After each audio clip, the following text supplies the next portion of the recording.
श्री कृष्ण गोविंद हरे मुरारे, हे नाथ नारायण वासुदेवा। श्री कृष्ण गोविंद हरे मुरारे, हे नाथ नारायण वासुदेवा। श्री कृष्ण गोविंद हरे मुरारे, हे नाथ नारायण वासुदेवा। श्री कृष्ण गोविंद हरे मुरारे, हे नाथ नारायण वासुदेवा। हे नाथ नारायण वासुदेवा। हे नाथ नारायण वासुदेवा। हे नाथ नारायण वासुदेवा। हे नाथ नारायण वासुदेवा। हे नाथ नारायण वासुदेवा। हे नाथ नारायण वासुदेवा। श्री कृष्ण गोविंद हरे मुरारे, हे नाथ नारायण वासुदेवा। श्री कृष्ण गोविंद हरे मुरारे, हे नाथ नारायण वासुदेवा। गोविंद बोलो हरि गोपाल बोलो। गोविंद बोलो हरि गोपाल बोलो। गोविंद बोलो हरि गोपाल बोलो। गोविंद बोलो हरि गोपाल बोलो। राधा रमण हरि गोपाल बोलो। राधा रमण हरि गोपाल बोलो। श्री कृष्ण गोविंद हरे मुरारे, हे नाथ नारायण वासुदेवा। श्री कृष्ण गोविंद हरे मुरारे, हे नाथ नारायण वासुदेवा। श्री कृष्ण गोविंद हरे मुरारे, हे नाथ नारायण वासुदेवा। श्री कृष्ण गोविंद हरे मुरारे, हे नाथ नारायण वासुदेवा। श्री कृष्ण गोविंद हरे मुरारे, हे नाथ नारायण वासुदेवा। श्री कृष्ण गोविंद हरे मुरारे, हे नाथ नारायण वासुदेवा। श्री कृष्ण गोविंद हरे मुरारे, हे नाथ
नाथ नारायण राधे कृष्णा राधे कृष्णा राधे कृष्णा कृष्णा कृष्णा राधे कृष्णा राधे कृष्णा राधे कृष्णा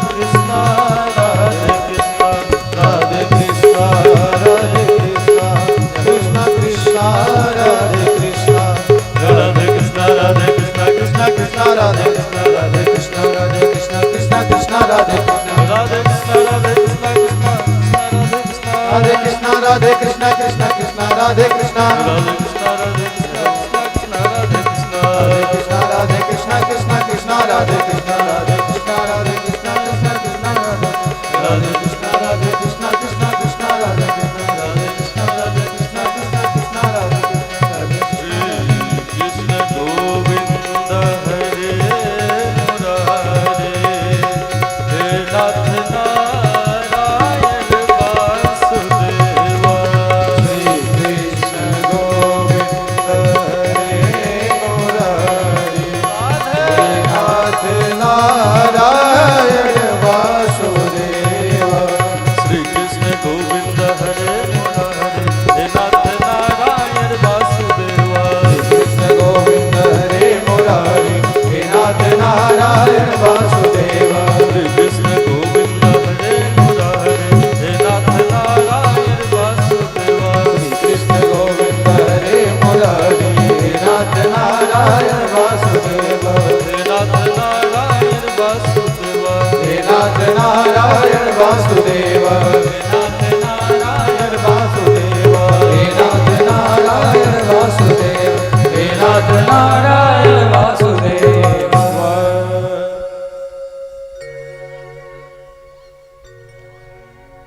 प्रेम से बोलिए श्री वृंदावन बिहारी लाल की जय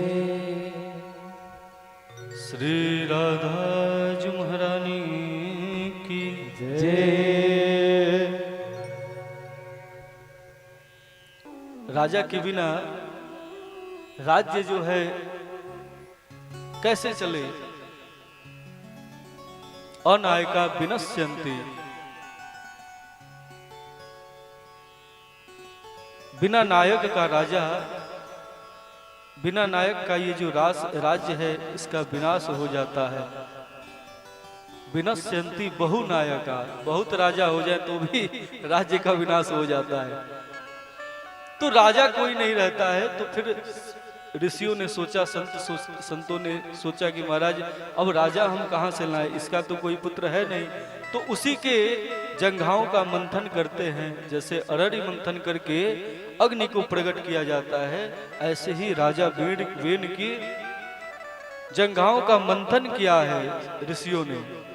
उसके मंथन से ही एक छोटा सा काला कलूटा पुत्र प्रकट होता है। संतों ने उसको निषिद्ध कराया, कहा, जोर से बोला है कि यहीं बैठ जाओ। उसी का नाम निषाद राज हुआ है। उस बालक को कहा कि तुम जंघाओं से प्रकट हुए हो, जाओ तुम जंगल में चले जाओ और जंगल में जाके जंगल क्षेत्र का के जो वन्य जीव है उनकी रक्षा करो, और उनका राज्य, जंगल का राज्य जो है अरण्यों का राजा बना दिया है, इसलिए और उसका नाम दिया है क्या? निषाद। निषाद राज प्रकट है वेन की जंघाओं से, अरण्य जंघा मंथन करने से प्रकट हुए हैं। फिर जो है संतों ने उनकी भुजाओं का मंथन किया है, जिससे भगवान पृथु प्रकट हुए हैं। भगवान पृथु को सब प्रणाम करते हैं, उनके श्री चरणों में अपनी अपनी अभिप्सा प्रकट करते हैं। वेन की दुष्टता से पृथ्वी ने महाराज अपनी सारी संपदा छुपा लिया था। चहुओर अकाल पड़ गए थे, उस समय पूरी पृथ्वी खंडहर के रूप में प्रकट हो गई थी। सब पूरी प्रजा हाहाकार करते हुए राजा पृथु के चरणों में प्रणिपात करते हुए उनसे प्रार्थना करती है कि महाराज चहु ओर अकाल पड़ा हुआ है, आप कुछ कीजिए। तो भगवान पृथु ने प्रार्थना किया है। प्रार्थना पे पृथ्वी जब अपनी संपदा को प्रकट करने को उद्यत नहीं हुई है तो फिर कोप भी किया है राजा पृथु ने। पृथ्वी डर के सामने खड़ी हो जाती है महाराज, और पृथ्वी कहती है कि मैंने दुष्टों से रक्षा करने के लिए अपनी संपदा को छुपा लिया था, लेकिन अब जब आप प्रकट हो गए हैं मुझे विश्वास हो गया है कि आप प्रजा पे, मेरे पुत्रों पे न्याय करेंगे, इसलिए मैं अपनी सारी संपदा को पुनः प्रकट करने के लिए तत्पर हूं। और वही भूदेवी पृथ्वी देवी कामधेनु के रूप में प्रकट हो जाती हैं। कहते हैं कि जो भी संपदा आपको चाहिए आप दोहन कर लीजिए। भगवान पृथु ने कामधेनु से रत्नों का दोहन किया है, सारी प्रजा प्रसन्न हो गई है, पूरी पृथ्वी को समतल किया है भगवान पृथु ने। आगे भगवान पृथु ने यज्ञ किया है, यज्ञ से भगवान नारायण प्रकट हुए हैं। भगवान नारायण ने पूछा है कि महाराज अपनी अभिप्सा प्रकट करें, तो भगवान पृथु ने स्पष्ट कहा है कि आपकी लीलाओं को सुनने के लिए मैं कितना भी सुनता हूं आपके पावन चरित्र को, मेरे कान तृप्त नहीं होते हैं। मुझे 10,000 कान प्रदान कर दीजिए, 10,000 कानों की शक्ति प्रदान कीजिए, जिससे मैं अनवरत आपकी लीलाओं का रसा स्वादन करता रहूं, श्रवण करता रहूं। भगवान ने प्रदान किया है तथा अस्तु किया है। आगे सनकादिकों से उनका सत्संग होता है। सनकादिकों ने सत्संग की महिमा बताई है। भगवान पृथु ने तप किया है, अपने निज धाम को भगवान पृथु गमन किए हैं। आगे प्राचीन बरही की कथा आती है, जो नित्य कर्म कांड में लिप्त रहते थे। बड़े धर्मात्मा हैं प्राचीन बरही, लेकिन कर्म कांड में ही उनकी गति हो रही है। तो उनको भक्ति का उपदेश किया है भगवान नारद ने। भक्ति का उद्देश्य उनको करके उनको भक्त बनाया है। स्पष्ट कहा है कि महाराज स्वनुष्ठितस्य धर्मस्य, जितने भी धर्म हैं इनका मुख्य उद्देश्य क्या है? संसिद्धिम हरितोषणम, हरि की प्रसन्नता है। बड़े बड़े अनुष्ठान आप करो और हरि उससे प्रसन्न न हो तो इससे क्या फायदा? भक्ति को रागात्मिका साधना कहा जाता है। उसमें भगवान प्रेम की प्रधानता देखते हैं, राग की प्रधानता देखते हैं, वहां विधि की प्रधानता नहीं होती है। मत कर्म कुर्वताम पुंसाम कर्म लोको भवेद्यते तत्कर्म क्रियते नित्यम त्रिसंत कोट्यो महर्षय। नारद पांचरात्र में भगवान नारद जी कहते हैं कि महाराज 30 करोड़ ऐसे महर्षियों को भगवान ने नियुक्त कर रखा है जो भगवान के भक्तों के तरफ से नित्य हवन पूजा कर्मकांड किया करते हैं। तो कहा कि तुम चिंता क्यों करते हो, तुम अब प्रीति करो, कब तक तीर्थ करोगे, कब तक जो है तब ये हवन करोगे, कब तक ये पूजा करते रहोगे। वैदिक भक्ति तो महाराज जब तक शरीर में बल है तभी तक तो कर पाओगे ना। तो अब बहुत हो गया। अलम व्रतई अलम तीर्थई अलम मखई, भगवान ने भी कहा ना भागवत में कि अब बस करो, एक सीमा तक ही तीर्थ करो, एक सीमा तक ही उपवास करो। अब जब शरीर साथ न दे तो हृदय से भगवान को याद करो, प्रीति करो भगवान के साथ। तो इस प्रकार से भक्ति का उपदेश दिया है। इसी उपदेश को सुनाते हुए महाराज अभिज्ञात की पुरंजन की कथा सुनाई है। कहा है कि ये दोनों पुरंजन और अभिज्ञात सनातन सखा हैं। और जीव नित्य भूला हुआ है अपने निज अंश को, निज अपने सहज सनातन साथी को, उसी को याद करो, उससे प्रीति करो। और इस प्रकार मनु के प्रथम पुत्र के वंश की सारी कथा सुनाई है। आगे मनु जी के दूसरे पुत्र की चर्चा करते हुए कहते हैं कि जो दूसरे पुत्र है प्रियव्रत, वे विराग के कारण, वैराग्य के कारण वन की ओर गमन कर जाते हैं, गृहस्थ आश्रम से दूर चले जाते हैं। स्वयं ब्रह्मा जी ने उनको समझाया है कि घर में रहना बुरी बात नहीं है, घर में रमना बुरी बात है। घर में रहो लेकिन सबके साथ भगवत दृष्टि के साथ रहो, सबके साथ जो है प्रेम से रहो, मोह न करो, मोह बाधा है, मोह सकल व्याधिन कर मूला, मोह हेय है, मोह त्याज्य है। लेकिन गृहस्थ आश्रम त्याज्य नहीं है। इस प्रकार से मोह को बाधा बताया है और पुनः उनको लौटा के गृहस्थ आश्रम में लाए हैं। उन्हीं प्रिय व्रत से भगवान ऋषभ देव प्रकट हुए हैं, जो भगवान के 8वें अवतार हैं। उन्हीं भगवान ऋषभ देव से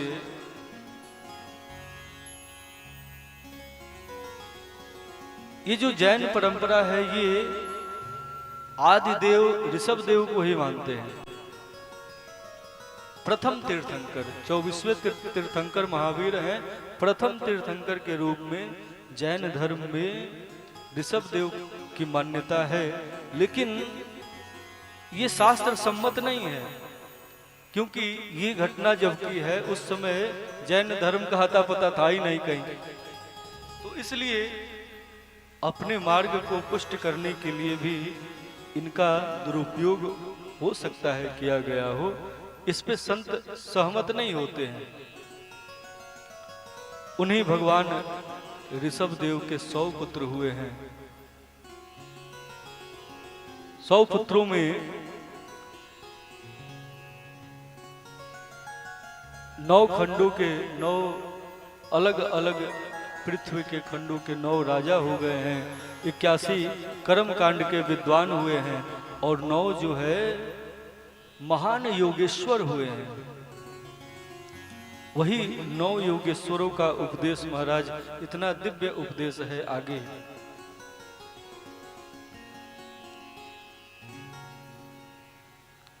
जिसकी चर्चा श्रीमद् भागवत महापुराण रूपी ग्रंथ में है, आगे हम भी करेंगे। इसके पूर्व जो प्रथम पुत्र हैं,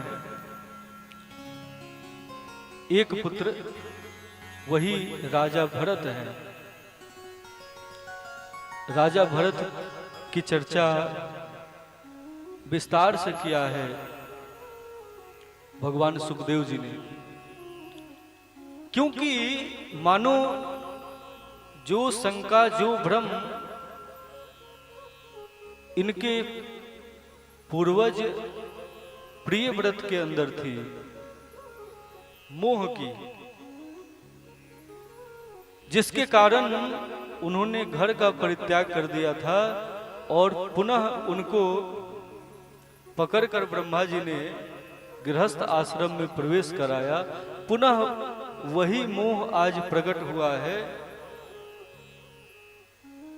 भरत जी में। उन्हीं के नाम पे ये भारत बना है। उस मोह से इतने अंतर्द्वंद है इनकी कि इन्होंने अपना सारा राज्य पाठ छोड़कर वन गमन कर लिया है। लेकिन वहां भी फिर उसी मोह के जाल में फंस जाते हैं। वहां भी एक छोटे से हिरण शावक में इनकी प्रीति हो जाती है, जिसके कारण इनको हिरण का जन्म लेना पड़ता है, हिरण की योनि प्राप्त हो जाती है। लेकिन स्मृति बनी रहती है। आगे अंगिरा गोत्र में इनका पुनः इनकी उत्पत्ति होती है फिर वही जड़ भरत कहलाते हैं, कुछ भी नहीं बोलते हैं। सोचते हैं कि महाराज यदि मैंने कुछ बोला तो मैं संसार में फंस जाऊंगा। जब घर वाले देखते हैं कि ये बालक किसी काम का नहीं है, पिताजी कहते हैं कि चलो ये गायत्री मंत्र याद करो, तो महाराज 1 दिन 2 दिन 3 दिन महीनों बीत जाते हैं, छोटे छोटे मंत्र भी याद करके नहीं सुनाते हैं। सब तो याद है, पूर्व जन्म की स्मृति है, लेकिन जड़ भरत जी जानते हैं कि यदि मैंने एक बार सुना दिया ठीक ठीक, तो फिर पिताजी कहेंगे लड़का जो है होशियार है, याद कर ले रहा है। अब धीरे धीरे करके सारा कर्मकांड याद करा देंगे, फिर कहेंगे कि जाओ आज तो मुझको पूजा कराने यहाँ जाना है, आज इस जजमान के यहाँ पूजन कराना है, तुम ही जाके करा दो। फिर मैं पूजन कराने लगूंगा। जब याद है, सब कुछ मैं जानता हूँ, तो क्या कहूँगा कि नहीं कराऊंगा, क्योंकि मेरा स्वधर्म है जजमान के यहाँ जाकर पूजन कराना। फिर मैं पूजा कराऊंगा, फिर मुझको फल की प्राप्ति होगी, धन अर्जित करने लगूंगा। जब मैं पूजन भी कराऊंगा, धन भी आएगा, तो फिर पिताजी कहेंगे फिर कन्या भी आ जाए, विवाह भी हो जाएगा, फिर पुनः उसी गृहस्थी को प्राप्त हो जाऊंगा। इस प्रकार महाराज छोटे छोटे श्लोक भी याद नहीं करते हैं। पिताजी उनको जड़ की संज्ञा दे देते हैं कि ये महान मूढ़ है। माता पिता एक दिन अपने अपने लोक को प्रस्थान कर जाते हैं। भाई हैं, भाभी हैं, छोटे छोटे काम भी इनको कहते हैं महाराज, कुछ भी नहीं कर पाते हैं। फिर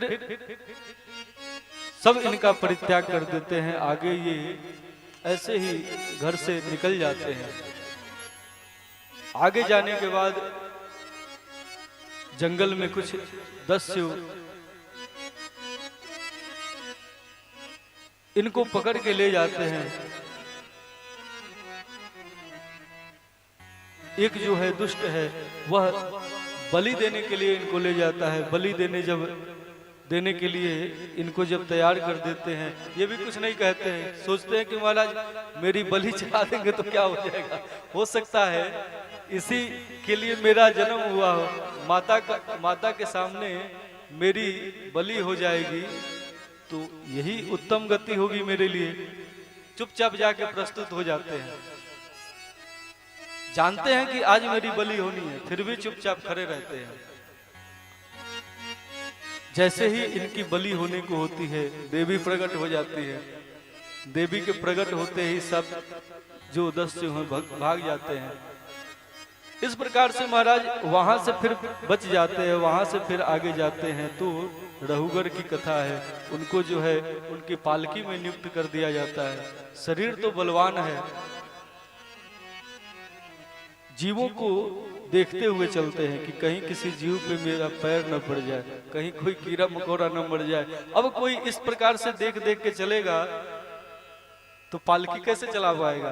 राजा क्रोध से बढ़ जाता है, कौन नया तुमने सेवक ज्योत दिया है इसमें। राजा कहता है कि महाराज तुमको अब दंड मिलेगा। लेकिन जब देखता है कि ऐसे दिव्य गुण हैं इनके, महाराज चरणों में गिर पड़ता है। यहाँ पे रहुगढ़ को उपदेश किया है कि महाराज कौन किसको मारता है, पूरी सृष्टि भगवत रूप है। अत्यंत अद्भुत उपदेश किया है। और फिर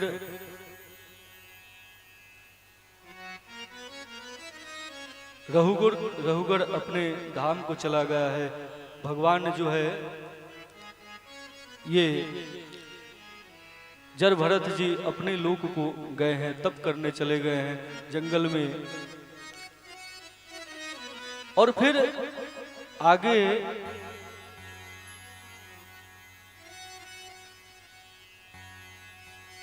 विश्वरूप जी की कथा सुनाई है। देव गुरु बृहस्पति का अपमान देवता करते हैं। जिस समय देवताओं की सभा लगी रहती है, देवगुरु बृहस्पति पहुंचते हैं, देवता उठ के खड़े नहीं होते हैं। केवल इतने मात्र से अपना अपमान प्रतीत होता है भगवान बृहस्पति को। वे गुप्त स्थान पे चले जाते हैं। उनकी अनुपस्थिति में देवता विश्वरूप जी का वर्णन करते हैं। विश्वरूप जी की माता असुर कुल की है। जब भी कोई अनुष्ठान करते हैं, हवन करते हैं, कुछ भाग जो है असुर कुल को चला जाता है। इस कारण इंद्र ने विश्वरूप जी की हत्या कर दिया है, विश्वरूप जी को मार दिया, जिसके कारण ब्रह्म हत्या का दोष लगा है।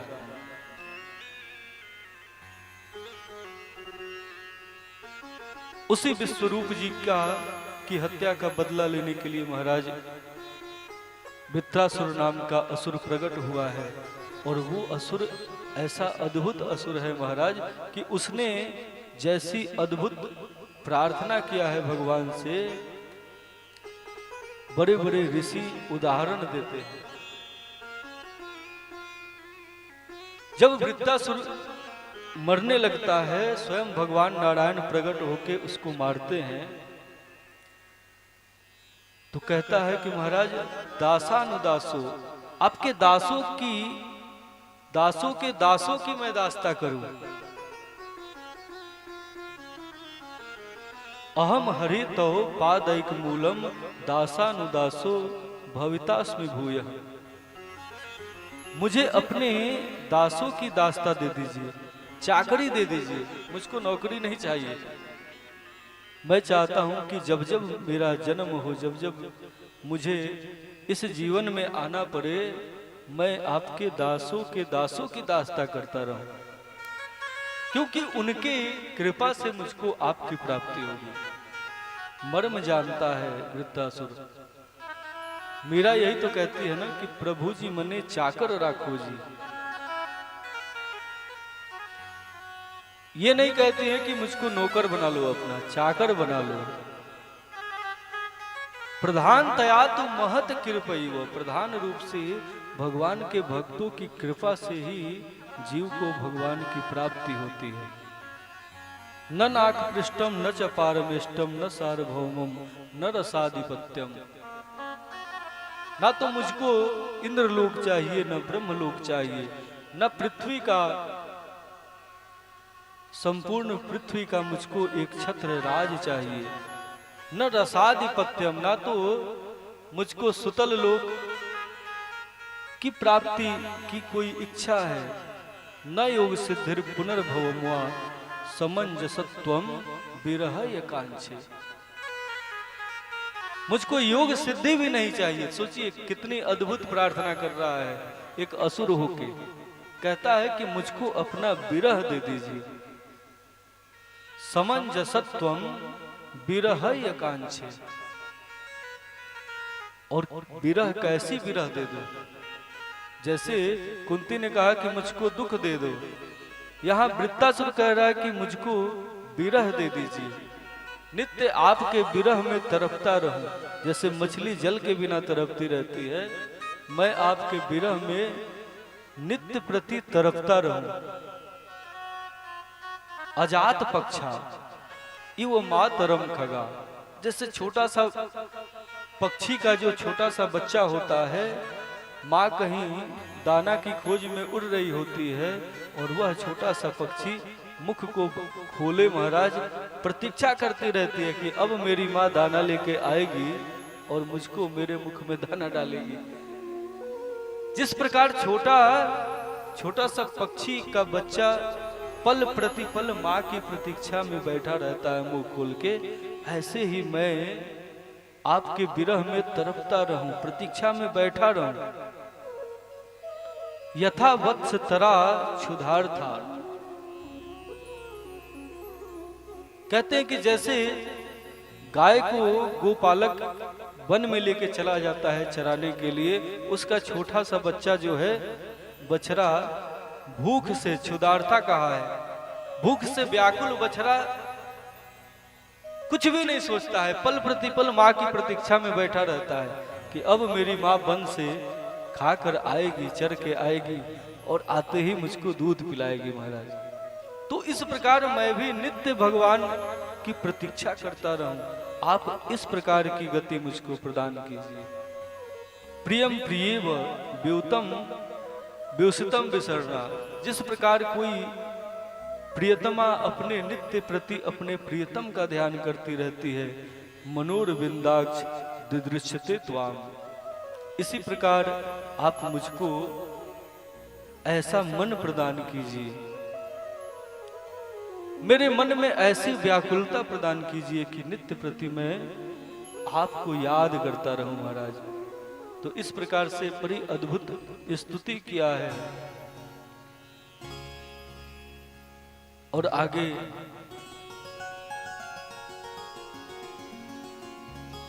सप्तम स्कंद में भक्तराज प्रहलाद जी की कथा आती है। प्रहलाद जी का चरित्र ऐसा अद्भुत है कि प्रहलाद जी केवल एकमात्र ऐसे भक्त बालक हैं जिनको संतों ने भक्त राज कहा है, सामान्य बालक नहीं है। प्रहलाद जी ने अपने पिता को उपदेश किया है। भक्ति का उपदेश दो जगह है, एक जगह तो स्वयं भगवान ने किया है,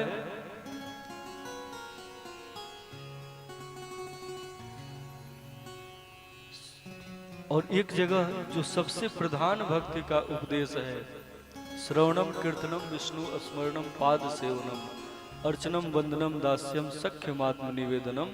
ये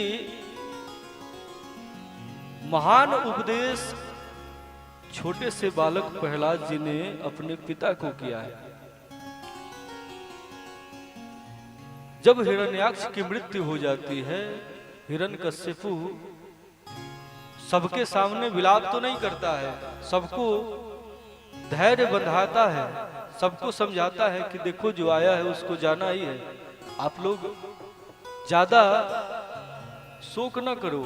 लेकिन स्वयं अपना शोक परित्याग नहीं कर पाता है, स्वयं मन में नित्य विचार करता रहता है कि मैं क्या करूं, मुझको नारायण से बदला लेना है। फिर महाराज तप करने को ठानता है, तप करता है। ब्रह्मा जी जब प्रसन्न होते हैं तो उनसे वर मांगता है कि मुझको ऐसा वर दीजिए कि मेरी मृत्यु किसी भी ढंग से न हो। ब्रह्मा जी ने कहा कि महाराज ऐसा हो ही नहीं सकता है कि तुम्हारी मृत्यु न हो, ये मृत्यु लोक है, जो यहाँ आएगा उसकी मृत्यु अवश्य होगी, इसके अतिरिक्त और कुछ भी वर मांग लो। तो कहता है कि ठीक है, आपको देना है तो मुझको दीजिए कि आपकी सृष्टि में आपके द्वारा उत्पन्न कोई भी जीव मुझे मार न पाए, ना तो मेरी मृत्यु दिन में हो न रात में हो, ना अस्त्र से हो न शस्त्र से हो, ना मनुष्य मारे ना कोई जीव जंतु मुझको मार पाए। इस प्रकार से महाराज अनेक वर मांग लेता है और प्रसन्न होता है कि अब किसी भी भांति से मेरी मृत्यु नहीं हो सकती है। लेकिन भगवान की अद्भुत लीला है, जब तप करने को उद्यत होता है, तप करने जाता है, उसी समय इंद्र हरण करने को जाते हैं कयाधु का। नारद जी ने कयाधु को बचा लिया है। कयाधु की विनती पे नारद जी ने कयाधु को अपने आश्रम में स्थान दिया है। 10,000 साल तक तप किया है। किसने? हिरण्यकश्यपु ने। और 10,000 साल तक भक्तराज प्रहलाद माता के उदर में नारद जी के आश्रम में रहते हैं। केवल 9 मास नहीं रहते हैं, जैसे सुखदेव जी 12 वर्ष तक माता के गर्भ में रहते हैं, वैसे ही भक्तराज प्रहलाद 10,000 वर्षों तक मां के गर्भ में रहते हैं और नारद जी से सत्संग सुनते हैं। तब जाके ऐसा दिव्य व्यक्तित्व प्रकट हुआ है प्रहलाद जी का। प्रहलाद जी की उत्पत्ति हुई है गुरुकुल में भेजा गया है उनको। संड अमर्क जो शुक्राचार्य जी के पुत्र हैं, जो आचार्य हैं, आसुरी शिक्षा उनको प्रदान करते हैं, लेकिन महाराज कुछ भी ग्रहण नहीं करते हैं और छोटे छोटे बालकों को, अपनी सखाओं को स्वयं उपदेश करते हैं कि तुमको भगवान का भजन करना चाहिए। क्यों भजन करना चाहिए? इसलिए भजन करना चाहिए कि ये जो शरीर है ये अत्यंत क्षण भंगुर है। तदप्य अध्रुव है।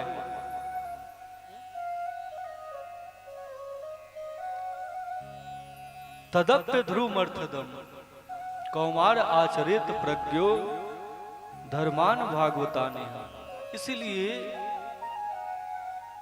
कुमारा अवस्था में भी धर्म का आचरण कर लेना चाहिए बुद्धिमान को, क्योंकि दुर्लभम मानुषम जन्म। ये एक तो ये मनुष्य का जन्म अत्यंत दुर्लभ है। भगवान की कृपा से 84 लाख योनियों में ये जीव भटकता रहता है। कबहू करुणा कर नर देही देत इस बिन हेतु स्नेही।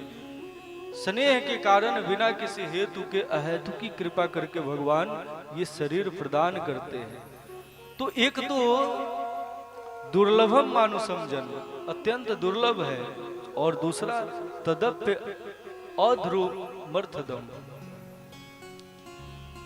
एक तो दुर्लभ है और दूसरा अध्रुव है। कब ये नष्ट हो जाए इसका कोई ठिकाना नहीं है। आप कहेंगे कि महाराज जब 50 वर्ष के हो जाएंगे, 60 वर्ष के हो जाएंगे, तब ठाकुर जी का भजन करेंगे। कहा कि महाराज कैसे जानते हो आप कि तुम 50 वर्ष के होगे, 60 वर्ष के होगे?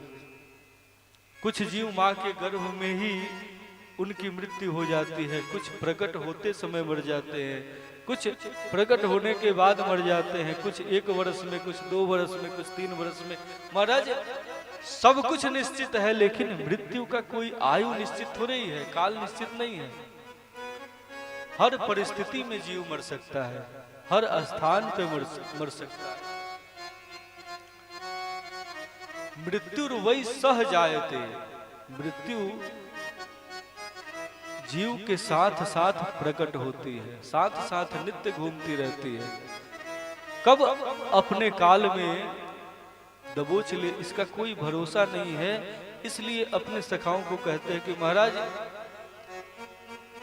तुम कुमारा अवस्था में ही भजन करो। उपदेश करते हुए कहते हैं कि महाराज जिस प्रकार तुम कभी नहीं चाहते हो कि तुम्हारे जीवन में दुख आए, फिर भी बिना पुरुषार्थ के, बिना इच्छा के भी दुख आ जाता है, तो ऐसे ही तुम्हारे जीवन में यदि सुख होगा तो वो भी आएगा। सुख के लिए प्रयत्न करना ये तो अपनी आयु को गंवाना है। सुख के लिए प्रयत्न करने का आयु व्ययः परम यत् प्रयासो न कर्तव्यो यत् आयु व्ययः परम। सुख के लिए प्रयास करने का कोई मतलब नहीं है, क्योंकि तुम्हारे प्रयास से तुम सुखी नहीं होने वाले हो। क्योंकि बिना प्रयास के जब दुख आता है, क्यों आता है? क्योंकि वो आपके हिस्से में है, आपके अंश में दुख है, तो बिना प्रयास के ही दुख आ रहा है। तो आपके अंश में यदि सुख होगा तो बिना प्रयास के ही सुख भी आएगा। आपका तो एकमात्र धर्म ये है कि न तथा बिंदते क्षेमम मुकुंद चरणाम्बुजम। भगवान के श्री चरणों का ध्यान करो, उनके चरणों में नित्य अनुराग करो। और यदि तुमने सुख के संधान में अपनी आयु बिता दी, अपना समय गवा दिया, तो तुम न तथा बिंदते क्षेमम, तुम भगवान के श्री चरणों को प्राप्त नहीं कर पाओगे, तुम्हारी जीवन की सिद्धि नहीं होगी। तो इस प्रकार से अद्भुत उपदेश किया है। जब सूचना मिली है महाराज हिरण्यकश्यपु को कि प्रहलाद जी असुर बालकों को भी नारायण की भक्ति करने का उपदेश दे रहे हैं। अत्यंत क्रोधित हुए हैं, अनेक प्रकार से उनको मारना चाहते हैं। बहुत प्रयास किया है, ऊंचे ऊंचे पहाड़ पे ले जाके गिरा दिया है महाराज, सर्पों से कटवाया है। उनकी बहन है होलिका, होलिका की गोद में देके अग्नि में जलाने का प्रयास किया है, होलिका स्वयं जल गई है। किसी भी प्रकार प्रहलाद जी का बाल विवाह का नहीं कर पाया है। भक्त गाते हैं ना, मारने वाला है भगवान, बचाने वाला है भगवान। बाल न बांका होता उसका,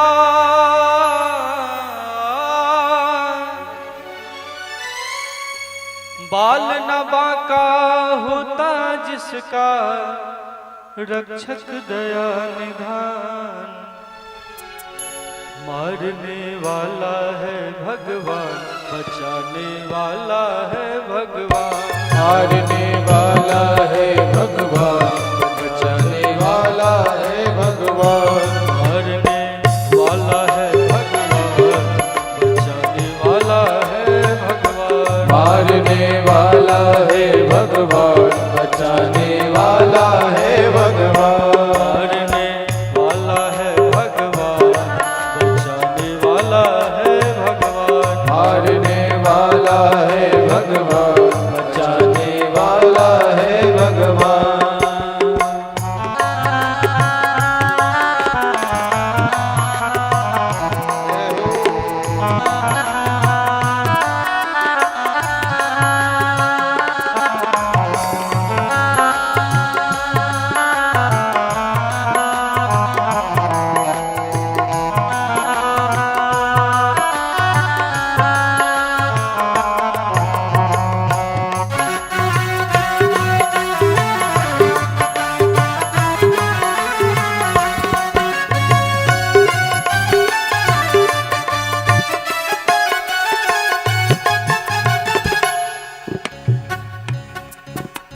जल थल अगन आकाश पवन पे केवल उसकी सत्ता। जल थल अगन आकाश पवन में केवल उसकी सत्ता। जल थल अगन आकाश पवन में केवल उसकी सत्ता। जल थल अगन आकाश पवन में केवल उसकी सत्ता। हरि इच्छा के बिना यहाँ पे न सके एक पत्ता। हरि इच्छा के बिना यहाँ पे हिल न सके एक पत्ता। हरि इच्छा के बिना यहाँ पे हिल न सके एक पत्ता। हरि इच्छा के बिना यहाँ पे हिल न सके एक पत्ता। उसी का सोचा यहाँ पे होता, उसी का सोचा यहाँ पे होता, उसकी सत्ता महान। मारने वाला है भगवान, बचाने वाला है भगवान। मारने वाला है भगवान, बचाने वाला है भगवान। मारने वाला है भगवान, बचाने वाला है भगवान। मारने वाला है भगवान, बचाने वाला है भगवान।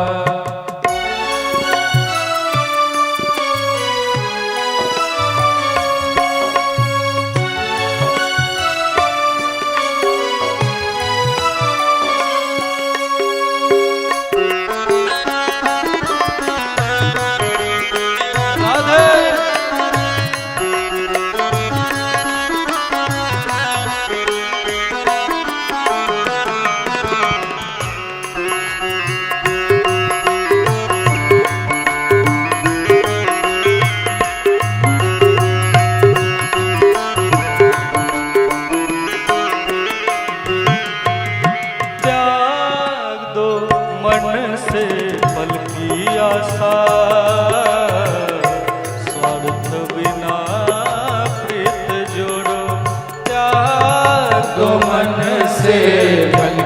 आसा, स्वार्थ बिना प्रीत जोड़ो।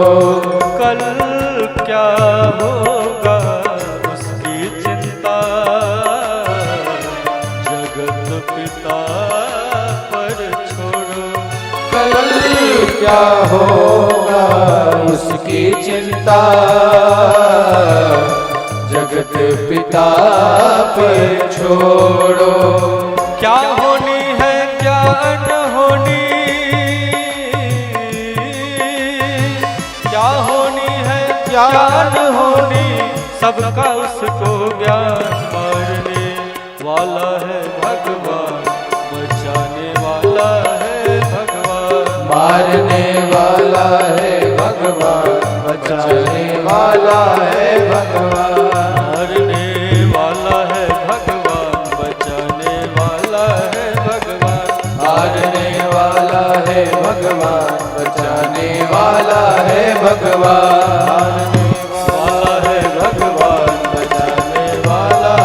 भगवान। मारने वाला है भगवान, बचाने वाला है भगवान।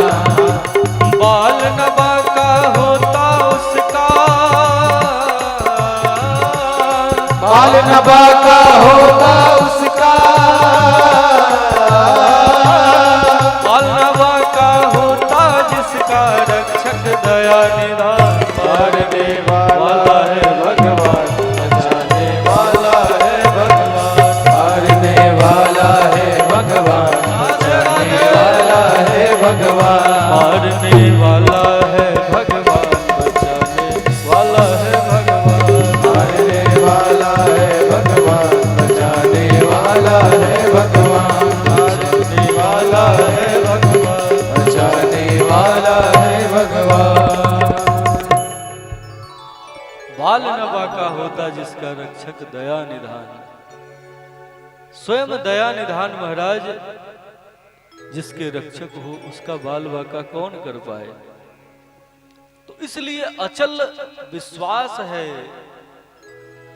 प्रहलाद जी का भगवान के श्री चरणों में कि स्वयं भगवान जब मेरे रक्षक हैं, क्योंकि 10,000 वर्षों तक माता के गर्भ में ही सत्संग किया है। माता पिता भी महाराज जब सत्संग करते हैं, जब भक्त होते हैं, तो ही संतान भी भक्त प्रकट होता है। विशेष रूप से अब यहां देखिए, मां तो भक्त है, माता ने तो सत्संग किया है, लेकिन पिता भक्त नहीं है, पिता असुर है।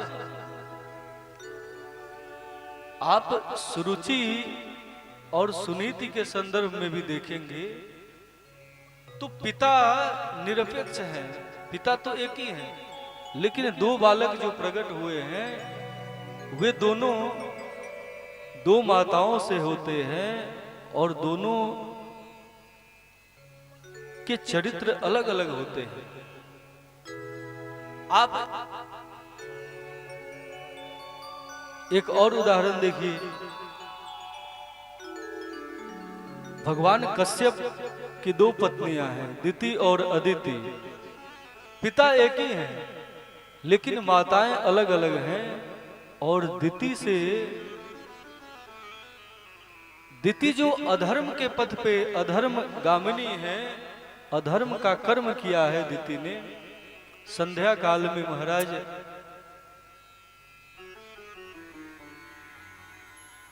जो असुर बेला है, जिस समय जो है देवता लोग धराधाम पे विचरण करते हैं, त्रिकाल संध्या की जो बेला है, उस समय प्रणय निवेदन किया है भगवान कश्यप से, न चाहते हुए भी।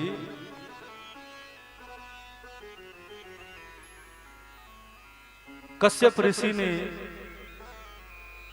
उनका मान रखा है, जिसके कारण दैत्य प्रकट हुए हैं। और अदिति जो है, उनसे आदित्य भगवान सूर्य प्रकट होते हैं। पिता एक ही है, लेकिन माता के भेद से पुत्र पुत्रों के चरित्र के भेद अलग अलग हो जाते हैं, पुत्र अलग स्वरूप में प्रकट हो जाते हैं। पिता एक ही है, माँ यदि धर्मवान नहीं है तो पुत्र धर्मवान नहीं होगा। आप कुंती और गांधारी को ही देख लीजिए। कुंती के पुत्र धर्मवान हैं, लेकिन गांधारी को अपनी राज्य की सत्ता से ऐसा लोभ है। आप कहेंगे महाराज कहां उसको लोभ था? ऐसा लोभ है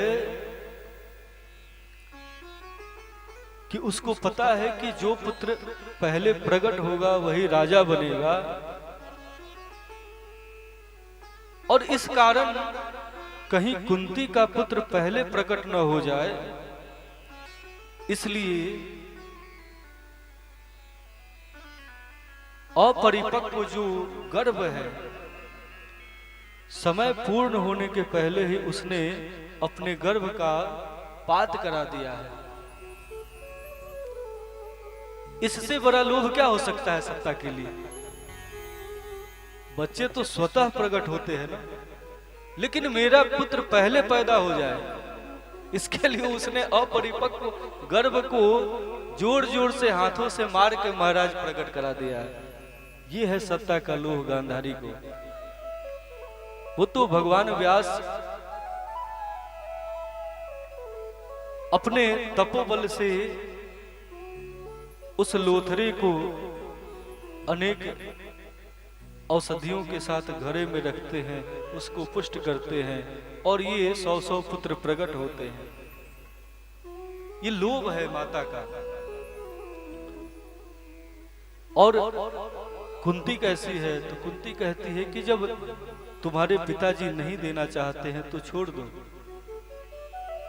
कितना सताया है महाराज इन कौरवों ने पांडवों को, केवल राज्य की सत्ता के लिए जला के मारना चाहा, विष देना चाहा, नदी में डुबा देना चाहा, अनेक प्रकार से लाक्षागृह में जला के मार देने का उपाय किया। जब अज्ञातवास पूरा कर लिया है तो उसके बाद भी उसमें भी छल किया कि आप अज्ञातवास में पकड़े गए, जुआ के माध्यम से सारा धन हरण कर लिया है। तो इस प्रकार से महाराज माता का मूर्तिमान लोभ ही मानो आज प्रकट हो गया है दुर्योधन के रूप में, जिसको सत्ता से इतनी आसक्ति है, जो अपने भाई तक को मार देना चाहता है केवल राज्य सुख के लिए। विदुर जी ने स्पष्ट कहा है वहां पे विदुर नीति में कि तुम्हारा जो मूर्तिमान पाप है, धृतराष्ट्र को कहते हुए संबोधित करते हैं कि तुम्हारा मूर्तिमान पाप ही आज दुर्योधन बन के प्रकट हुआ है, और ये सबसे पहले तुमको नष्ट करेगा। ये तो खुद नष्ट होगा ही। कोई भी पुण्य और पाप सबसे पहले जहां प्रकट होता है उसी को नष्ट करता है। जैसे तिल्ली बाद में बाहर जलाएगी, पहले खुद को जलाती है।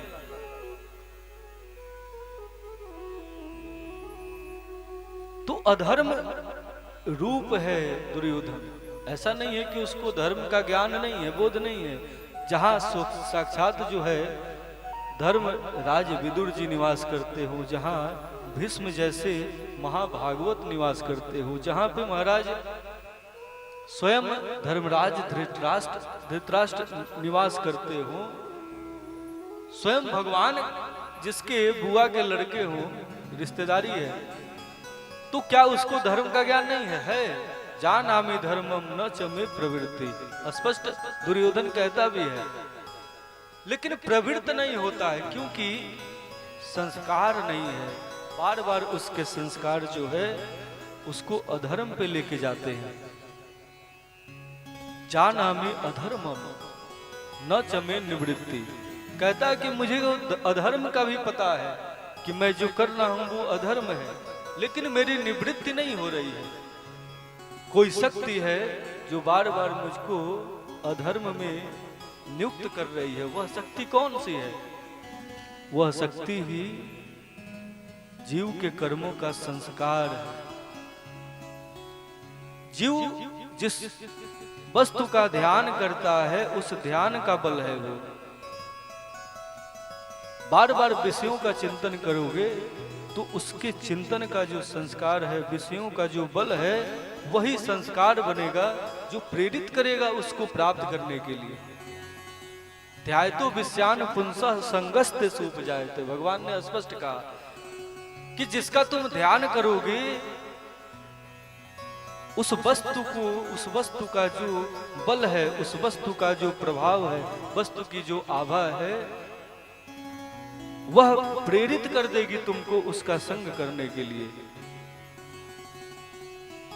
संगात संजायते कामः, संग जब हो जाएगा तो फिर कामना की इच्छा प्रकट हो जाएगी, अप्राप्ति पे क्रोध प्रकट हो जाएगा और फिर बुद्धि का नाश हो जाएगा, महाराज पतन हो जाएगा।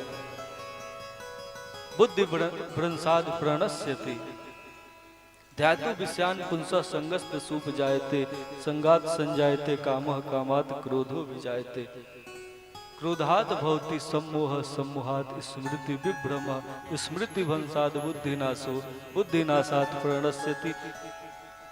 तमाम महाराज विज्ञान पूरा खोल के रख दिया है भगवान ने, कैसे जीव का पतन होता है। लोग कहते हैं कि महाराज भगवान ही तो अधर्म में भी लगाते हैं। भगवान ना तो धर्म में लगाते हैं ना अधर्म में लगाते हैं। भगवान आपको शक्ति देते हैं, आपकी इंद्रियों को शक्ति देते हैं, लेकिन कर्म का अधिकार, ध्यान का अधिकार, धर्म करने का अधिकार आपको दिया है भगवान ने। जैसे मोटरसाइकिल में पिता तेल भरवा देता है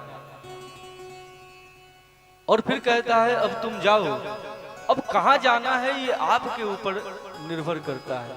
अब सामान्य लोग कहे कि पिताजी ने ही तो तेल भरवा के उसको भेजा था। पिताजी ने ये थोड़े ही कहा था कि तुम जो है अधर्म के पथ पे जाओ।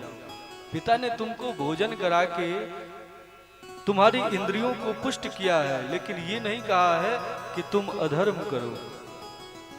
इसी प्रकार भगवान हमारी एक एक इंद्रियों को शक्ति देते हैं, लेकिन हम ये सोच बैठते हैं कि महाराज भगवान ने ही हमको प्रेरित किया है। जब आप अधर्म का चिंतन करेंगे तो चिंतन करने की शक्ति भगवान देते हैं, तो आप ऐसा सोच लेते हैं कि भगवान ही चिंतन करा रहे हैं। अरे चिंतन की शक्ति दिया है भगवान ने। तुम अधर्म का भी चिंतन करोगे, उसके लिए भी शक्ति की जरूरत पड़ेगी, उसके लिए भी अधर्म पथ पे जाने के लिए भी तुम्हारे शरीर में ऊर्जा की जरूरत पड़ेगी। तो ऊर्जा तो भगवान देंगे, लेकिन जाने के लिए उन्होंने स्वतंत्र कर रखा है तुमको। तो भ्रम में न पड़ो कि भगवान ही भेज रहे हैं। भगवान शक्ति नहीं देते तो कैसे मैं जाता। भगवान शक्ति देते हैं, ये उनकी करुणा है। शक्ति न दे तो कोई धर्म के पथ पे भी नहीं जाएगा। तो इसलिए भगवान ने शक्ति दे रखा है, लेकिन हमारे संस्कार हमको प्रेरित करके अधर्म पे लगाते हैं और हमारे संस्कार ही प्रेरित करके धर्म पे लगाते हैं। लेकिन ये संस्कार कैसे प्रकट होता है? हमारे ध्यान से प्रकट होता है। मन जब संयुक्त होता है परमात्मा के श्री चरणों से तो संस्कार निर्मल हो जाते हैं, पापमय संस्कार नष्ट हो जाते हैं। मन जब संयुक्त हो जाता है भगवान से तो हमारे अंदर स्वतः प्रेरणा होती है कि मैं भगवान का संग करूं। स्वतः प्रेरणा होती है कि भगवान के मंगलमय लीला को सुनूं।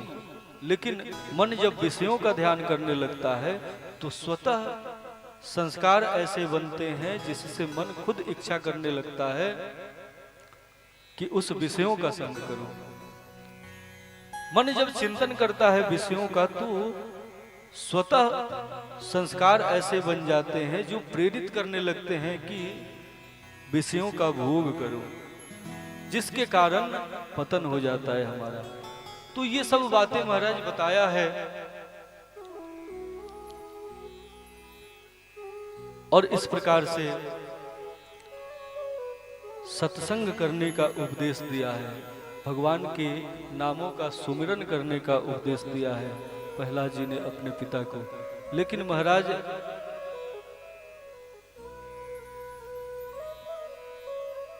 असुर कुल में प्रकट हुए हैं, उसके बाद भी प्रहलाद जी को ऐसे संस्कार क्यों आ गए, यही बात मैं बता रहा था। केवल माता के कारण। माता जो है गांधारी की तरह हो तो लोभ युक्त पुत्र प्रकट होता है। उसके पाप ही, गांधारी के पाप ने ही, धृतराष्ट्र के पाप ने ही दुर्योधन जैसा पुत्र प्रकट किया है। राम जी के संदर्भ में, सीता जी के संदर्भ में भी क्या कहा? जब जनकपुर में महाराज कोहबर में सीता और राम की जोड़ी संतों ने देखा है, तो संतों ने कहा कि महाराज दशरथ सुकृत राम धरि देहि। दशरथ के पुण्य ने ही आज मूर्तिमान श्री राम का देह धारण किया है, जो धर्म रूप है, धर्मवान है। धर्म रामो विग्रहवान धर्म, मानो धर्म के साक्षात विग्रह है राम जी। लेकिन ये धर्म के विग्रह कौन है? तो दशरथ के सुकृत हैं, दशरथ के पुण्य हैं, दशरथ के सुंदर कर्म ने ही राम को प्रकट किया है।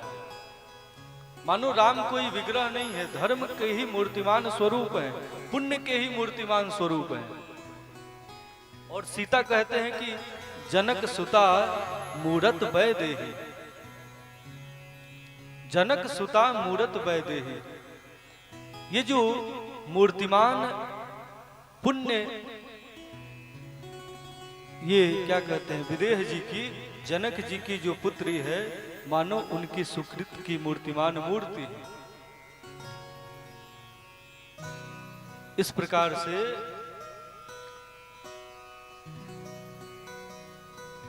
आप भगवान श्री कृष्ण को ही ले लीजिए। भगवान श्री कृष्ण की माता कौन है? यशोदा जी हैं, देवकी जी हैं, जो सदैव सबको यश देने वाली है।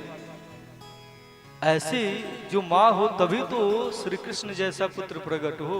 पिता कौन है? नंद है, जो सदैव सबको आनंदित करने वाले हैं। तब जाके जो सबको आनंद देता रहे, उसके हृदय में तो आनंद आएगा ना।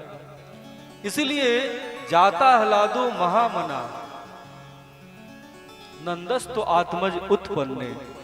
कल भगवान श्री कृष्ण का मंगलमय जन्म होगा, उसकी पूर्व भूमिका आज थोड़ी सी बना दे रहा हूं कि जब भगवान श्री कृष्ण प्रकट होते हैं तो भगवान सुखदेव कहते हैं कि ऐसी अनुभूति हुई कि मानो उनके यहां आनंद प्रकट हुआ है। नंदस तो आत्मज उत्पन्न, उनका जो आत्मज प्रकट हुआ कैसा है? जाता हलादो महामना, उस महामना के यहाँ मानो आह्लाद ने जन्म लिया है, क्योंकि स्वयं वो नंद है। उनका धर्म है जगत को आनंद देना, तो आनंद देने के लिए आनंद प्रकट होगा तो ही तो हम आनंद देंगे। जिस गिलास में विष भरा होगा उसमें से अमृत कैसे निकलेगा? अमृत निकलना चाहते हैं आप चाहते हैं कि जगत को आनंद प्रदान करें, जगत को परमानंद प्रदान करे, तो परमानंद भगवान का पर्यायवाची नाम है। चाहते हो कि जगत में परमानंद का वितरण मैं करूं, तो पहले नंद बनो, सबको आनंद देने वाले बनो, तभी तो परमानंद हृदय में प्रकट होंगे।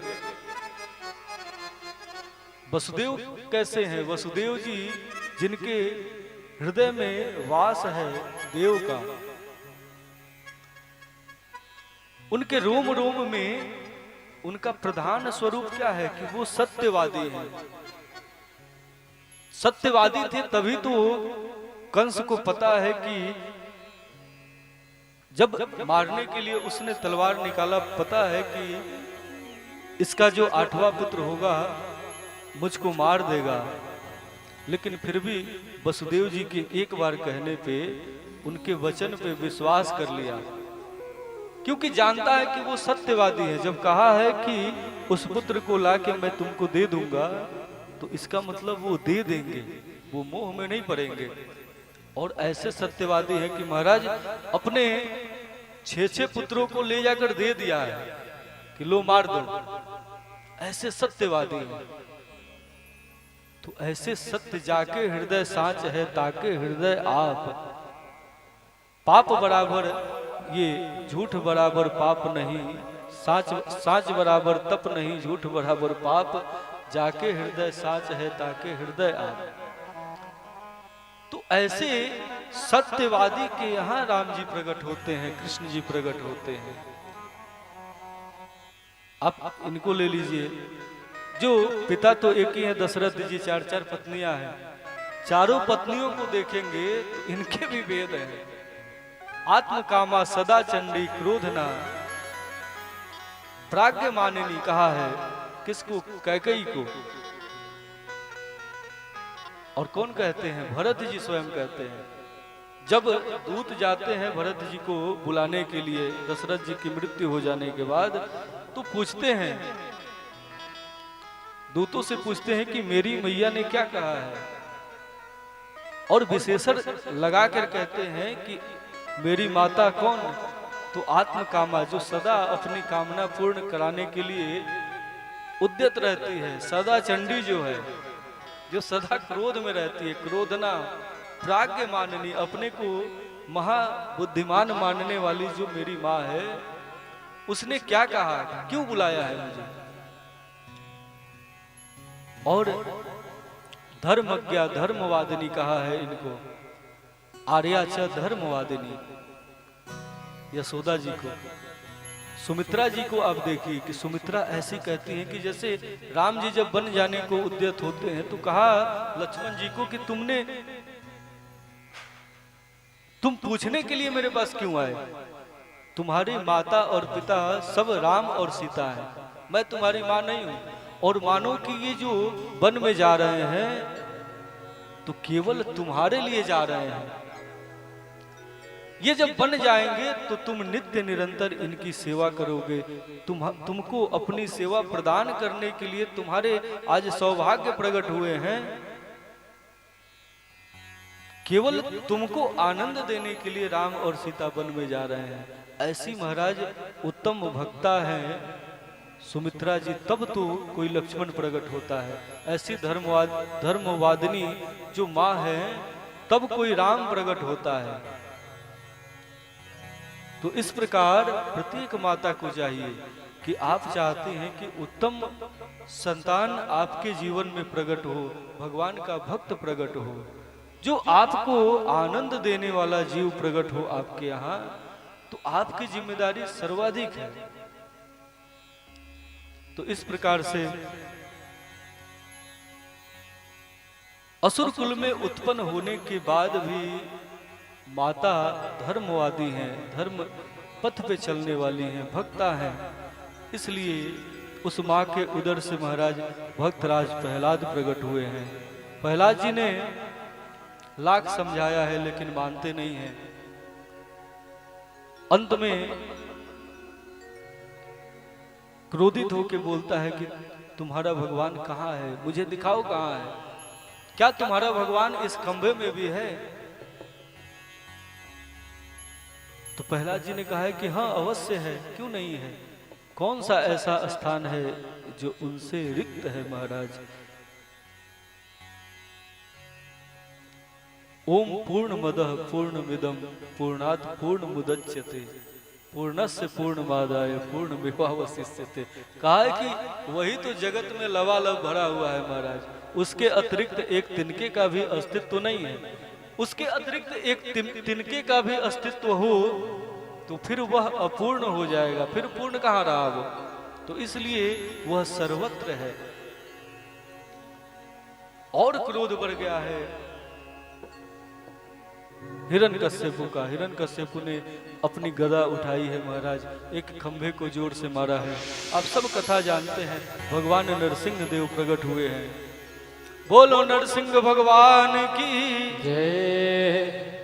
और इस प्रकार नरसिंह भगवान प्रकट होकर जीव हाहाकार करते हुए महाराज मानो शरीर से ज्वाला निकल रही है, ऐसा अद्भुत क्रोध है।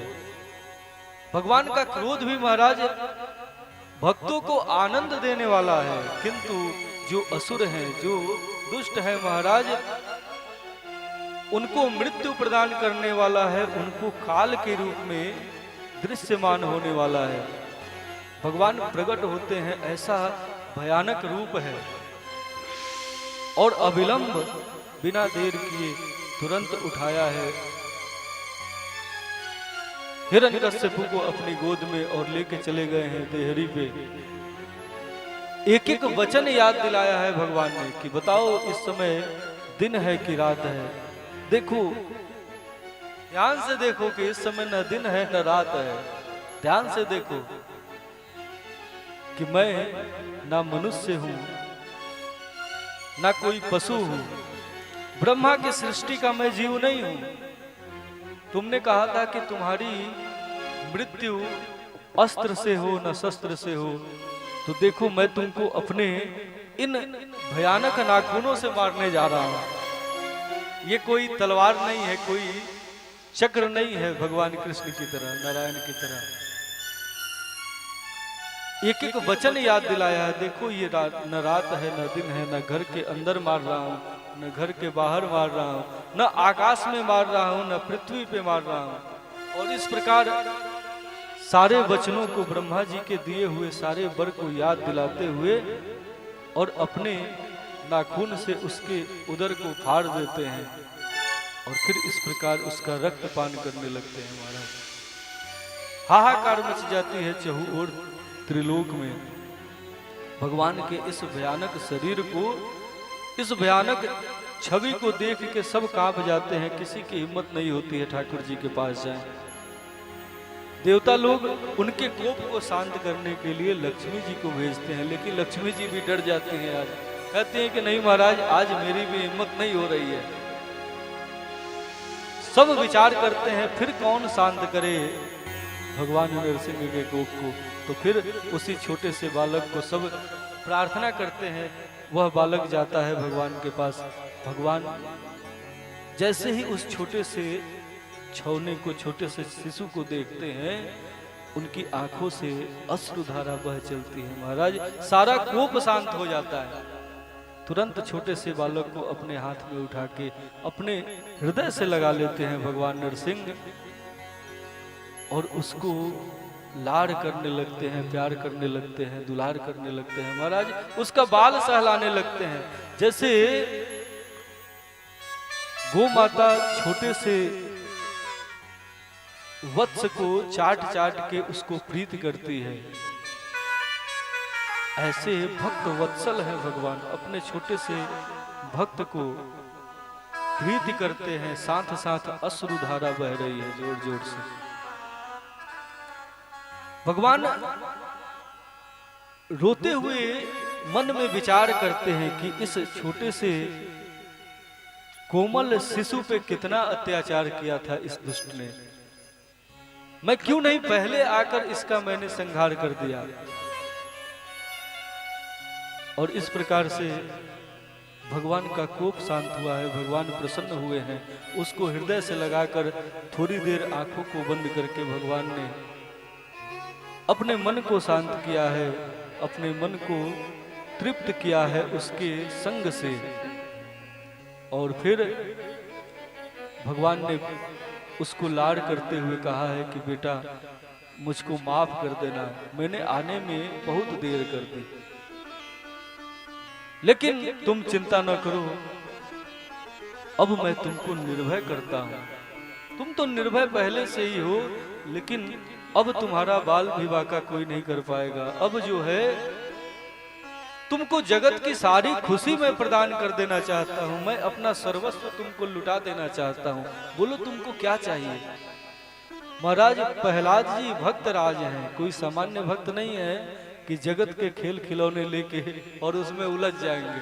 प्रहलाद जी कहते हैं कि कैसी बात करते हैं महाराज, मेरे लिए आप प्रकट हो गए, इतना आपने किया ये कम है। आपने क्या नहीं दिया है कि आप देने की बात करते हैं। और फिर भक्ति के कारण सेवा के बदले में कुछ देने की बात करते हैं आप, तो ये तो विनिमय हो गया, ये तो बड़ी वृत्ति हो गई। कहाँ आप लेन देन की बात करते हैं? भक्ति में, भक्ति तो स्वयं फल रूपत्वात्, जहाँ लग साधन वेद बखानी, सब कर फल हरि भगति भवानी। और वह फल हमको मिला है, मैंने कोई श्रम थोड़े ही किया है, मैं तो स्वयं आपकी भक्ति का आनंद मुझको प्राप्त हुआ है, भक्ति के आनंद को अनुभव कर रहा हूं मैं। मुझको इस वृत्ति में नहीं फंसना है, मुझको लेन देन कुछ नहीं करनी है आपसे। मैं तो सदा सर्वदा आपको देना चाहता हूँ, आपको, आपके ऊपर अपना सर्वस्व लुटाना चाहता हूँ, आपकी सेवा करना चाहता हूँ।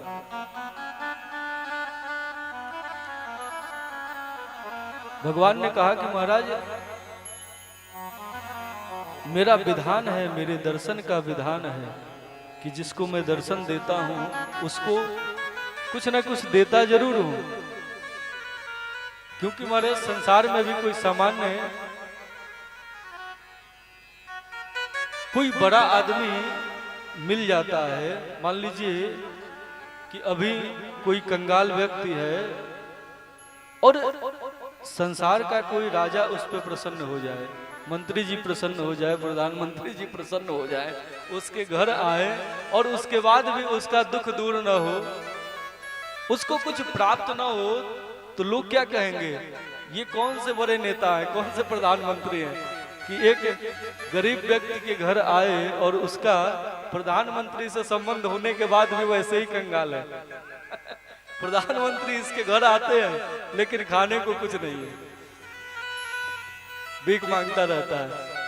तो फिर लोग निंदा करेंगे मेरी कि भगवान इसको अपना पुत्र मानते हैं, पुत्र की संज्ञा भगवान ने दिया है, इसके लिए भगवान ने नया विग्रह धारण किया, फिर भी इसको कुछ नहीं दिया। सुदामा जी को कुछ नहीं दिया, लेकिन फिर भी उस समय कुछ नहीं दिया ना, जब आगे जाते हैं तो सर्वस्व तो दे दिया है। एक मुट्ठी में महाराज त्रिलोक की संपदा दे दिया था, एक मुट्ठी तंदुल के बदले। तो ये भगवान का विधान है कि जब भगवान किसी के जीवन में प्रकट हो तो उसको परमानंद मिल के ही रहेगा। तो इस प्रकार से भगवान ने कहा कि ये मेरा विधान है कि जिसके मेरा जो दर्शन है अमोघ है, जिसको होता है उसको तो सुख मिलेगा ही मिलेगा। तो कहा महाराज कि ठीक है, जब आप ऐसी बात करते हैं, सेवा के बदले में कुछ देना चाहते हैं, तो आप अपनी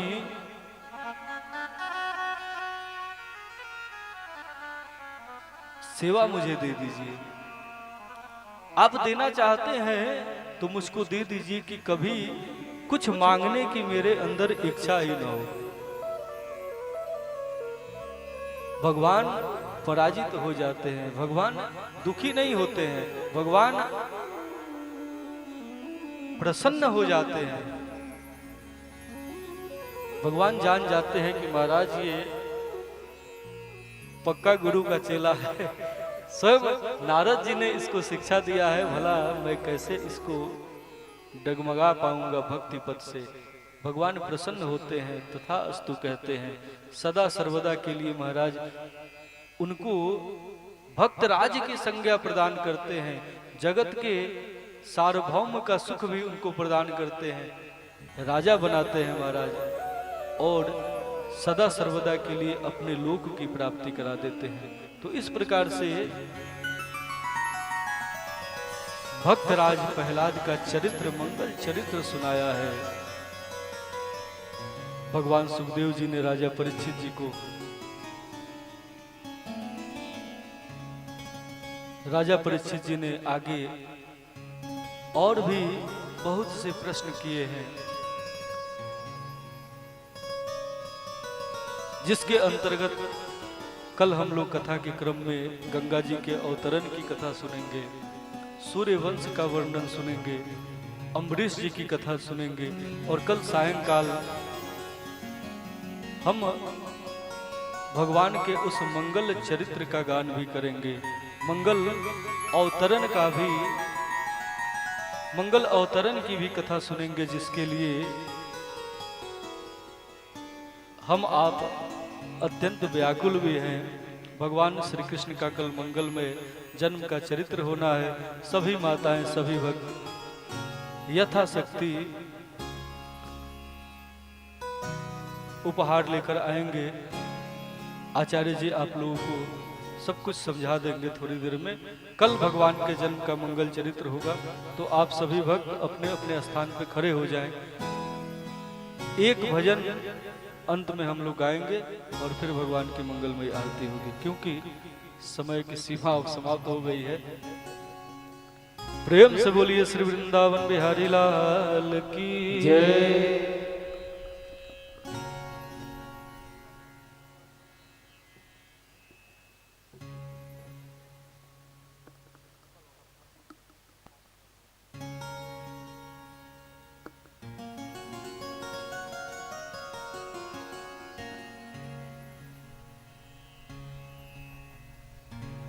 श्री हरि हरि हरि। प्रेम से बोलिए श्री वृंदावन बिहारी लाल की जय। प्रहलाद जी ने अपने चरित्र के माध्यम से भगवान के स्मरण का संदेश दिया है।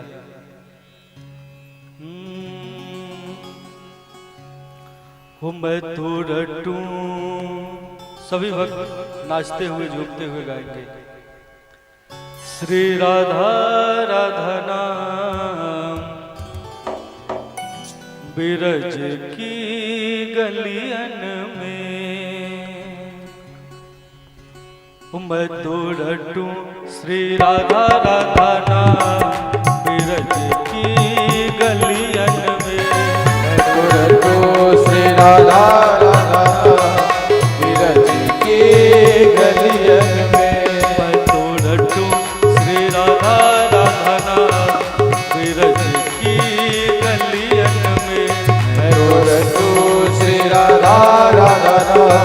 धीरज की गलियन में। मुझे मिल गया रे घनश्याम, मुझे मिल गया रे घनश्याम बिरज की गलियन में, मैं तो रटूं श्री राधा राधा बिरज की गलियन में, तो रटूं श्री राधा बिरज की गलियन में, मैं तो रटूं श्री राधा राधा बिरज की गलियन में, तो रटूं श्री राधा राधा बिरज की गलियन में। राधे जय हो। ताली से बात करते हुए भाव श्री राम।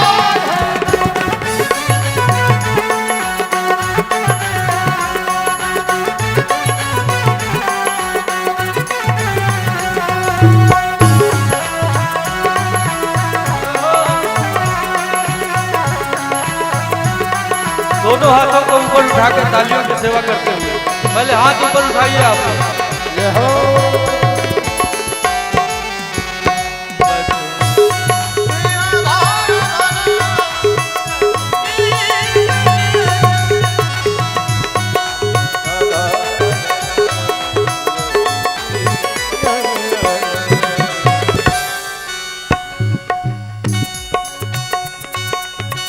अब तो चाह यही जीवन की, अब तो चाह यही जीवन की, अब तो चाह यही जीवन की, अब तो चाह यही जीवन की।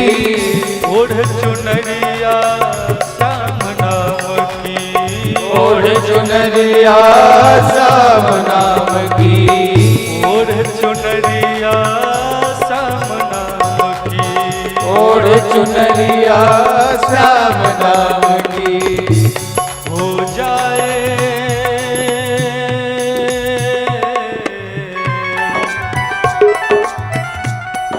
जाए जीवन की शान, हो जाए जीवन की शान, बिरज की गलियन में, मैं तो रटूं श्री राधा राधा बिरज की गलियन में, मैं तो रटूं श्री राधा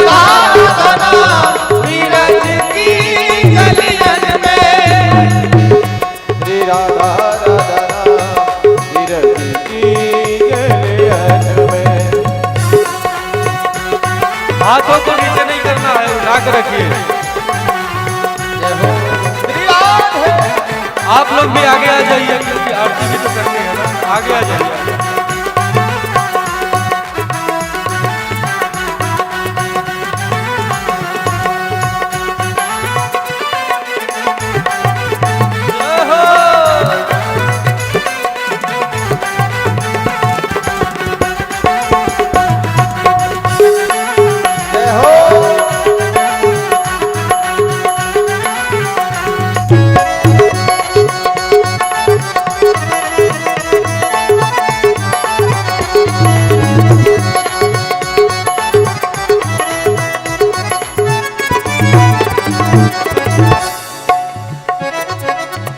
उलझ उलझ ब्रज की कुंजन में, उलझ उलझ ब्रज की कुंजन में,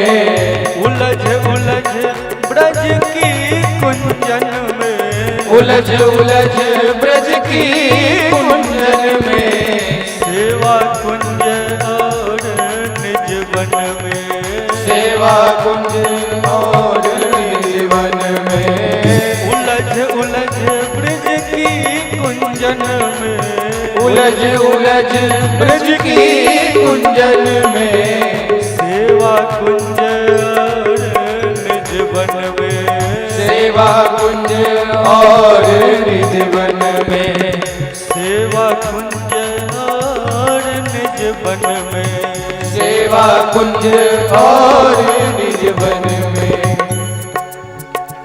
मेरे तन से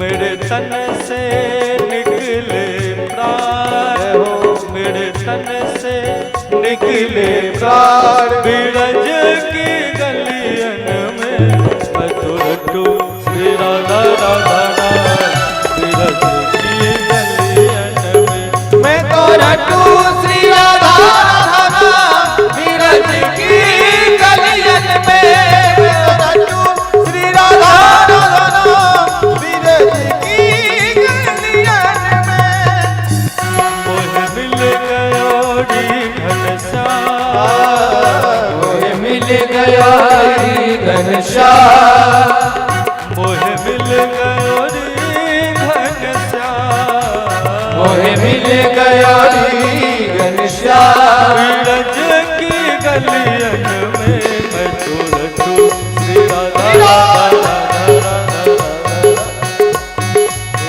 राधा राधा राधा राधा राधा राधा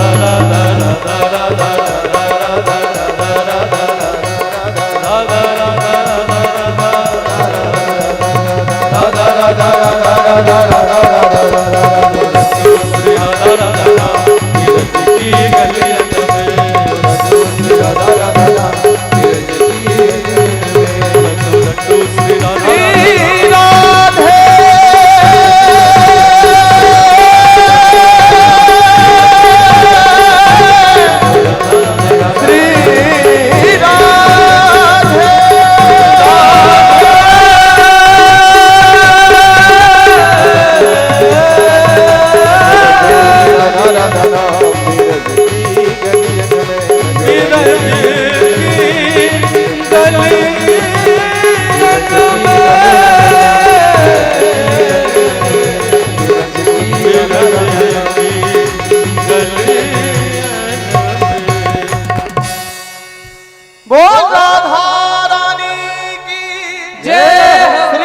सब लोग आगे आ जाएंगे। भगवान की मंगलमय आरती। मुख्य जजमान जी मंच पे आए, अपने पूरे परिवार के साथ भगवान की मंगलमय आरती का दर्शन करें।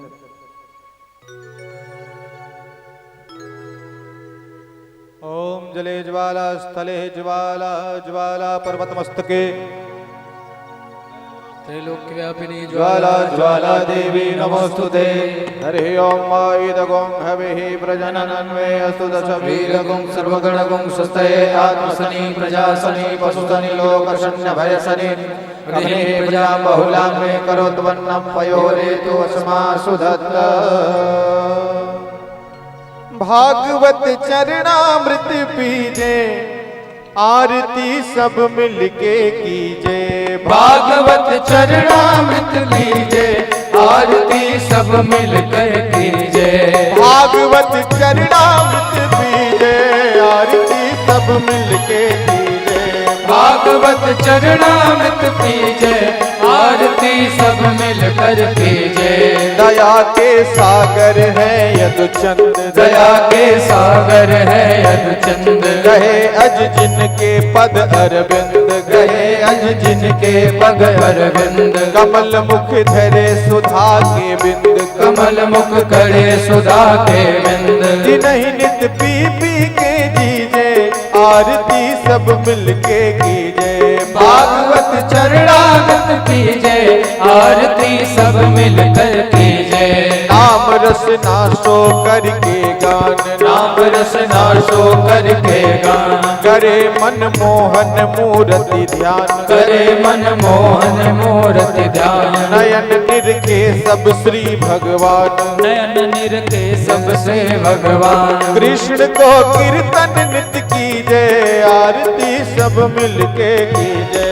भागवत शरणामृत कीजे, आरती सब मिलकर कीजे। याद जब चरितन की आवे, याद जब चरणन की आवे। पुलक तन सबरो है जावे, पुलक तन सबरो है जावे।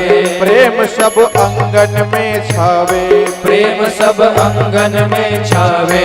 भाव में भक्त रहे भीजे, आरती सब मिलके कीजे। भागवत चरणामृत पीजे, आरती सब मिलकर कीजे। ये पे चढ़ी भगतन को रंग, ये पे चढ़ भगतन को रंग। मिले भगतन को नित सत्संग, मिले भगतन को नित सत्संग। काज सब करे कृष्ण हित अंग, आज सब करे कृष्ण हित अंग। व्यर्थ नर जीवन नहीं छीजे, आरती सब मिलके कीजे। भागवत चरणामृत पीजे, आरती सब मिलकर कीजे। प्रेम अरुलय से सब गावो, प्रेम अरुलय से सब गावो। पार भव सागर है जावो, पार भव सागर है जाओ। परम पद रज प्रभु की पावो, परम पद रज प्रभु की पावो। आरती भक्त वृंद कीजे, आरती सब मिलके कीजे। भागवत चरणामृत पीजे, आरती सब मिलकर कीजे। भागवत चरणामृत पीजे, आरती सब मिलके कीजे। भागवत चरणामृत पीजे, आरती सब मिलकर कीजे। कर्पूर गौरम करुणावतारम, संसार सारम भुजगेन्द्रहारम। सदा वसंतं हृदयारविन्दे भवं भवानी सहितं नमामि। त्वमेव माता च पिता त्वमेव, त्वमेव बन्धु च सखा त्वमेव। त्वमेव विद्या द्रविणं त्वमेव, त्वमेव सर्वं मम देव देव। हरे रामा राम रामा हरे हरे। हरे कृष्णा कृष्ण कृष्ण हरे हरे। हरे राम राम राम हरे हरे। हरे कृष्णा कृष्ण कृष्ण हरे हरे। कृष्ण कृष्ण हरे हरे, कृष्ण कृष्ण हरे हरे। ओम जलेन शीतलीकरणं मंडलीकरणं पुष्पैदेवाभिवन्दनं परमात्माभिवन्दनम् आत्माभिवन्दनम् आरोग्यार्थे आरार्तिग्रहणं वा। हरे ओम मा जगयेन जगयमयजन्त देवास्तानि धर्माणि प्रथमान्यासन्नाते हनाकं महिमानः शशन्त्रजत्रपूर्वेशाद्याः सन्ति देवाः नानासुगन्धिपुष्पाणि यथा कालोद्भवानि च। पुष्पाञ्जलिर्मया दत्तो गृहाणपरमेश्वरः। पुराणपुरुषोत्तमाय नमः, बालकृष्णाय नमः। मन्त्रः पुष्पाञ्जलिं समर्पयामि।